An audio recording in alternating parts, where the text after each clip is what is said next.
ولا قوة إلا بالله العلي العظيم. أعوذ بالله من الشيطان الرجيم. أما بعد فقد قال الشاعر بسم الله الرحمن الرحیم. مدینہ ہم تیرے والی کو آئے ہیں کھو کر، مدینہ گردن شبیر پر چڑھا خنجر، مدینہ داغ رسن ہے ہمارے شانوں پر، مدینہ کوفے میں ہم سر ننگے ہم گرے در در، نہ راہ دے ہمیں زہرا کے نور عین نہیں، مدینہ قاسم و اکبر نہیں، حسین نہیں. ماتم داران مظلوم کربلا، ازاداران سید الشہداء، آپ میرے مزاج میری عادت سے واقف ہیں کہ میں مجلس اور تقریر کے فرق کو جانتا ہوں. ابھی آپ نوحہ سماعت فرما رہے تھے، سلامت رہے. یہ ماتمی دستار اور یہ نوحہ خواہ حضرات، نوحہ پڑھنا کمال نہیں ہے بلکہ نوحہ پڑھنے میں اگر آپ کے وجود سے نوحہ کرنا بھی ظاہر ہو رہا ہو تو یہ اصل کمال نوحہ خوانی ہے کہ جس کا مظاہرہ ابھی یہ ماتمی دستہ اور یہ نوحہ خواہ حضرات کا دستہ کر رہا تھا. میری پوری تقریر بس اسی نوحے کے پس منظر میں ہے تاکہ چند قطرے مال اعضا آپ کو حاصل ہو جائے اور وہ دکھیا ماں بھی یہاں سے مطمئن ہو کر چلی جائے کہ جسے پرسہ دینے کے لیے آج ہم سب یہاں اکٹھا ہوئے ہیں. لیجیے عزیزو، قافلہ شام سے رہا ہو گیا ہے کربلا جانے کے لیے، اور کربلا ہو کے اس قافلے کو مدینے جانا ہے.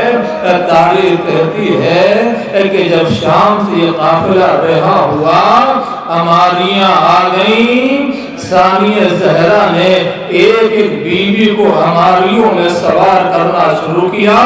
سید سجاد بھی بیٹھے ہوئے دیکھ رہے ہیں کہ پھوپھی اماں ایک ایک بیوی کو سوار کر رہی ہیں. سید سجاد نے دیکھا کہ کوئی بیوی پھوپھی اماں کے پاس نہیں ہے.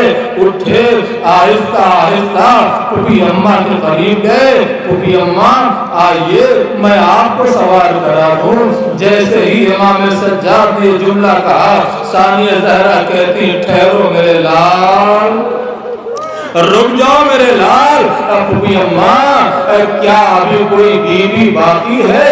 کہاں ابھی ایک بیوی باقی ہے، ابھی ایک بیوی باقی ہے. پھوپھی اماں وہ کون بیوی ہے؟ سجاد تمہاری ماں رباب.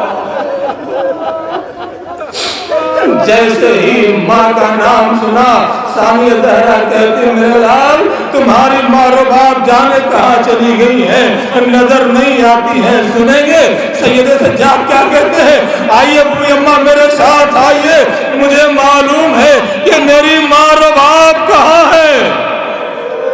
سید سجاد آگے آگے، ثانیہ زہرا پیچھے پیچھے. سید سجاد زندان میں داخل ہوئے، ثانیہ زہرا بھی زندان میں داخل ہوئی اور اسی گوشے میں گئی جس گوشے میں قبر سکینہ تھی.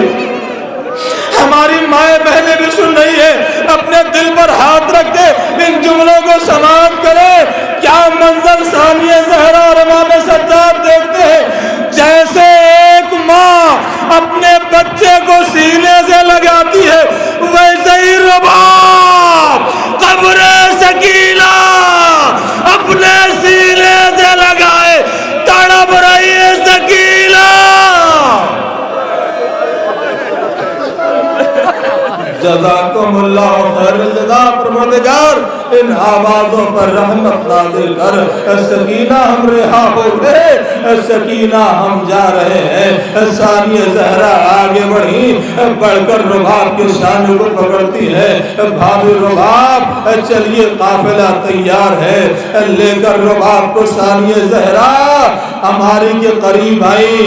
جناب رباب کو محمل میں سوار کرا دیا. پھر سید سجاد نے اپنے انہی جملوں کو دہرایا. پھوپھی اماں اب تو کوئی بیوی باقی نہیں ہے، آئیے میں آپ کو سوار کرا دوں.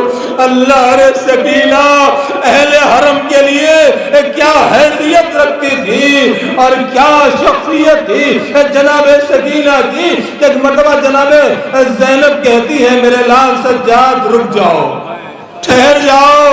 کہا بھوبی اماں اب کیا بات ہے؟ کہا میرے لال یہ بتاؤ کیا ایک مرتبہ ہم اور زندان میں نہیں چل سکتے؟ کیا ایک مرتبہ ہم اور زندان میں نہیں چل سکتے ہیں؟ امام سجاد کہتے بھوبی اماں آج ہم آزاد ہیں، جتنی مرتبہ چاہے زندان میں جائے، جتنی مرتبہ چاہے زندان سے باہر آئے، چلو میرے لال چلو ایک بار اور چلتے ہیں، چلو ایک مرتبہ اور چلتے ہیں۔ آگے آگے پھر سید سجاد، پیچھے پیچھے جناب ثانیہ زہرا، پھر زندان کے اسی گوشے میں پہنچے جہاں قبر سکینہ تھی۔ ثانیہ زہرا نے بغور کچھ دیر تک قبر سکینہ دیکھتی رہی اور دیکھ کر گویا ہوئی سکینہ ہم جا رہے خدا پہ۔ بس ثانیہ زہرا کا یہ کہنا تھا چشم تصور میں دیکھتا ہوں تو مجھے قبر سکینہ سے ایک آواز نکلتی ہوئی سنائی دیتی ہے بھوبی اماں جاؤ خدا حافظ۔ ارے یہ تو سکینہ کی قسمت ہے، کربلا میں بابا چھوڑ گئے، شام میں آپ چھوڑ جائیے۔ بس اس جملے کا سننا تھا۔ ثانیہ زہرا تڑپ کے کہتی ہے اے سکینہ بس اتنی مہلت دے دو، کربلا جا کے بھائی کی قبر پر حاضری دے دوں، مدینے جا کے نانا کو پرسا دے دوں۔ اے سکینہ تیری پھوپھی وعدہ کرتی ہے کہ میں شام آؤں گی، میں بھی یہی رہوں گی، تو بھی یہی رہے گی، قیامت تک پھوپھی اور بھتیجی ایک ساتھ اس دنیا میں رہیں۔ الا لعنۃ اللہ علی القوم الظالمین سیعلم الذین ظلموا قلب ای منقلب ینقلبون۔ ماتم حسین۔